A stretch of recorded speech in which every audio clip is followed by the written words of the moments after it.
악한 마귀는 항상 우리에게 지켜야 할 것과 버려야 할 것을 헷갈리게 만듭니다.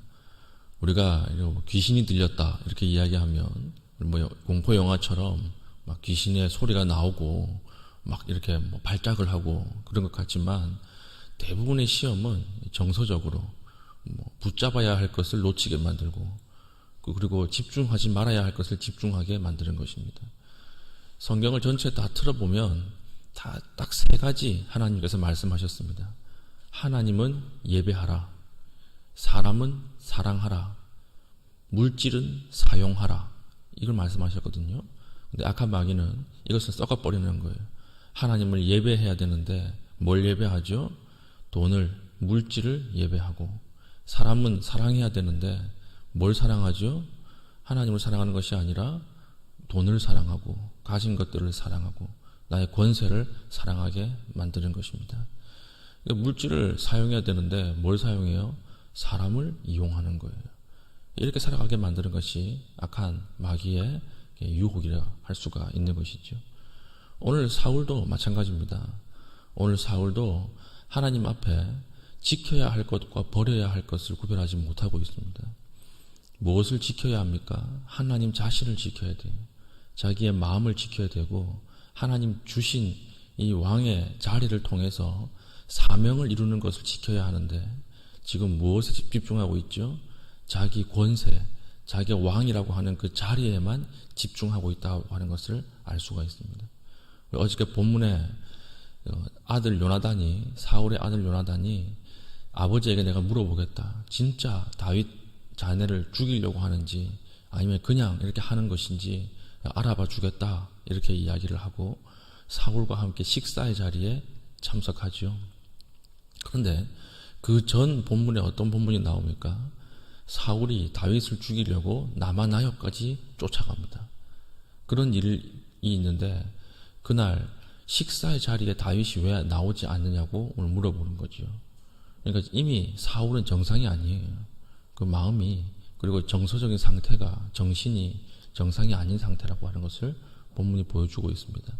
식사의 자리에서 지금 요나단은 다윗을 들에 숨겨놓고 내가 아버지의 의중을 파악한 다음에 사인을 줄 것이다, 화살을 쏘아서 네가 숨어있는, 다윗이 숨어있는 들 앞쪽에 가서 꽂히면 빨리 도망가라, 아버지가 죽이려고 하는 뜻이다, 이렇게 숨겨놓고 식사의 자리에 참석을 한 것입니다. 그러니까 이틀 동안 다윗이 식사 자리에 나오지 않으니까 사울이 물어보는 것이죠. 다윗은 어디 갔냐? 뭐라고 얘기합니까? 본문에 보니까 제가 휴가를 허락해 줬습니다, 이렇게 이야기를 하죠. 그러니까 사울이 불같이 화를 냅니다. 그러면서 뭐라고 이야기하죠? 오늘 사울의 정서적 특징을 딱 보여주는 단어가 있는데 31절입니다. 이새의 아들이 땅에 사는 동안은 너와 내 나라가 든든히 서지 못하리라. 그런즉 이제 사람을 보내어 그를 내게로 끌어오라. 그는 죽어야 할 자니라 한지라. 지금 여기서 사울의 마음속 가장 깊은 곳에 있는 것이 무엇입니까? 너와 내 나라라고 하는 거예요. 지금 네가 정신이 있느냐 없느냐. 다윗이 살아있으면 네가 왕후를 이어서 왕이 될 수가 없고, 그러면 너와 너의 나라가 온전히 서 있을 수 없다라고 하는 것이, 이게 사울이 가지고 있는 그 마음의 중심이었습니다. 내 나라예요. 너의 나라. 내 것이라는 거예요. 내 것. 나라도 내 것이고 세상도 내 것이다.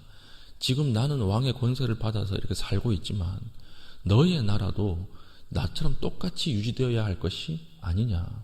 이것은 사울이 가지고 있던 탐욕이었다라고 하는 것입니다. 그러니까 이것은 꼭 무슨 시험과 똑같죠? 광야에서 40일 동안 금식하던 예수님에게 찾아왔던 사탄의 시험과 똑같은 것입니다. 그 세 번의 시험의 내용이 다 무엇입니까? 너의 나라죠. 주제예요. 너의 나라를 보여줘라. 너의 나라를 세워라. 정치적 메시아에 대한 그런 유혹이었다라고 하는 것입니다. 오늘 이 사탄의 유혹은 우리에게도 동일하게 다가옵니다. 우리가 가지고 있는 것이 있지 않습니까? 이것을 주신 하나님을 예배하고 하나님을 통해서 기뻐하고 하나님 주신 것을 가지고 사명을 이루는 데 사용해야 되는데, 그것이 아니고 거기만 바라보고 그것만 집중하게 만드는 것입니다. 가장 아름다운 것은 무엇인 줄 아십니까? 하나님이 주신 것을 다시 하나님 앞에 드리십시오. 그러면 기적이 일어납니다.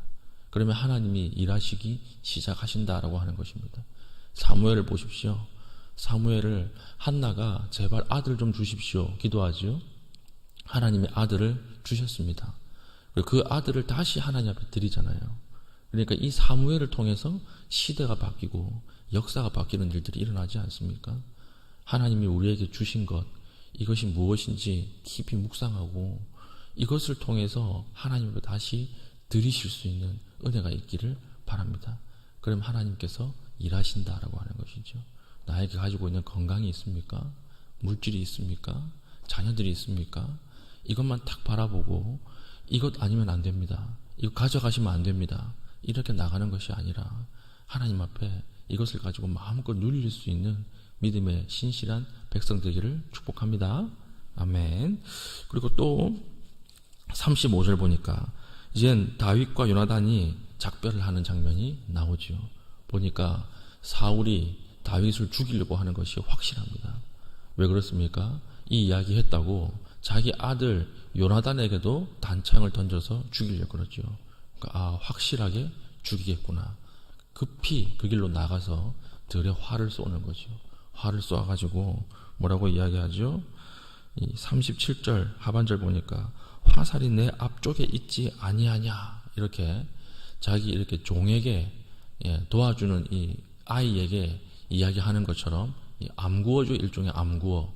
앞쪽이라고 하는 단어가 들리면 도망가라 이랬으니까 크게 이야기하는 것입니다.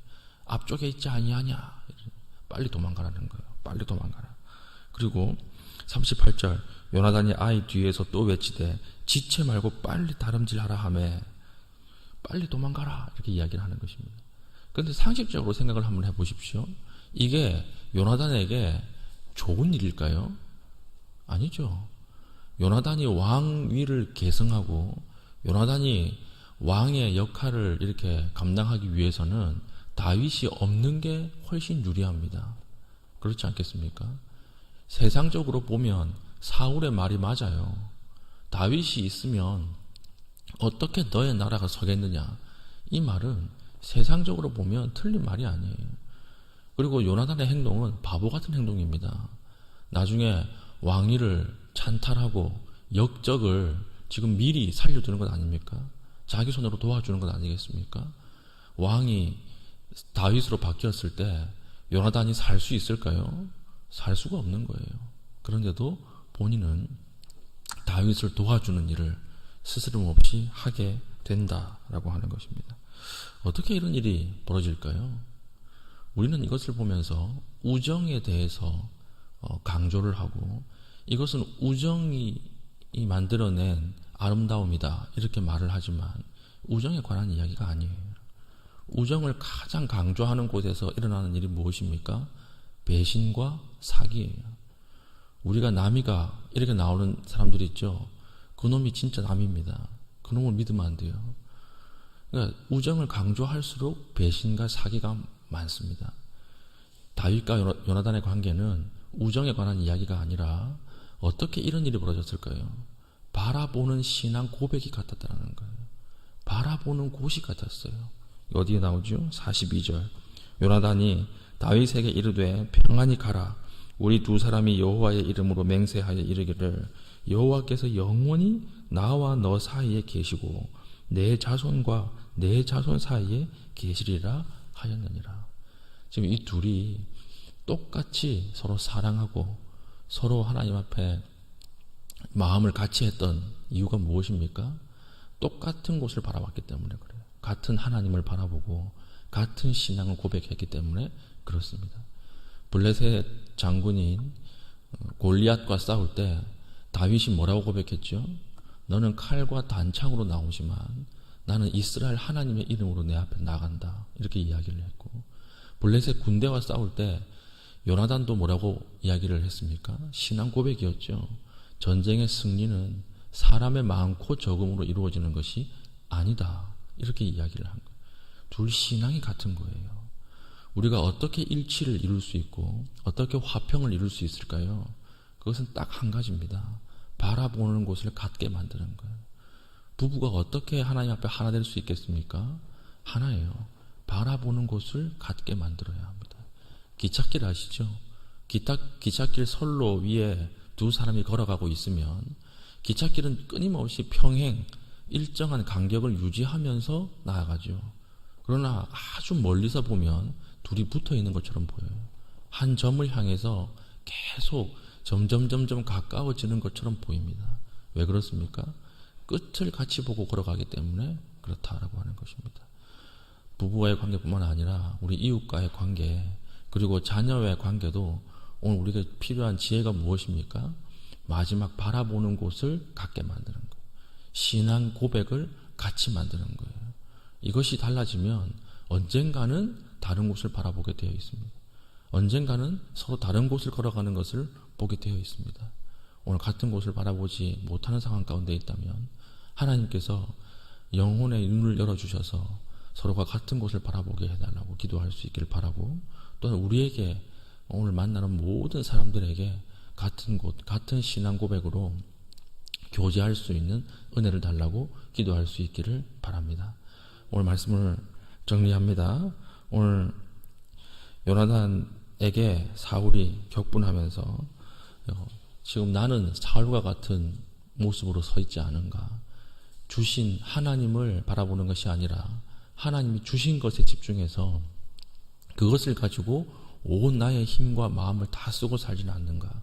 오늘 마음을 돌이켜 주십시오. 기도할 수 있기를 바라고, 그리고 오늘 또한 고백이 같은 사람, 신앙이 같은 사람, 바라보는 하나님이 같은 사람들과 교제할 수 있는 그 은혜를 달라고 또 기도하신 이후에 또 개인적인 기도의 제목을 가지고 기도하고 자유롭게 돌아갈 수 있기를 바랍니다. 아멘. 기도의 제목을 가지고 기도하겠습니다.